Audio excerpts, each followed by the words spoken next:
Esta ha sido la despedida de Mbappé como jugador del PSG, ya lo ha confirmado que se va y hay un señalado que no se trata de otro más que el presidente Al-Khelafi, no lo ha nombrado, no sabemos exactamente el por qué, parece que la relación pues no acabó de la forma más correcta, igual se sintió hasta un poco presionado por seguir un año más en el PSG.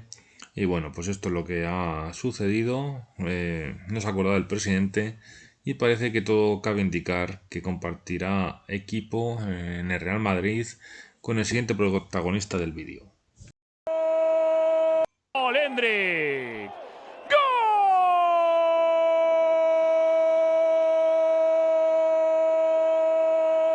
¡Gol, Endrick!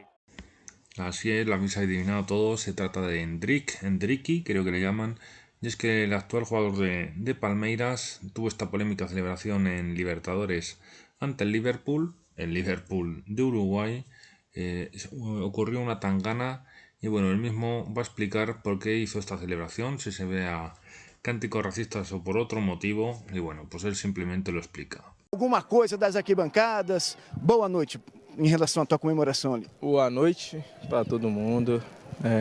Estou muito feliz, né, com esse gol, com a assistência, ainda mais com a vitória. É um gesto que eu faço. Fiz também no jogo passado contra o Independente. Foi muito bem visto. Quando eu terminei, falaram que era uma comemoração bonita.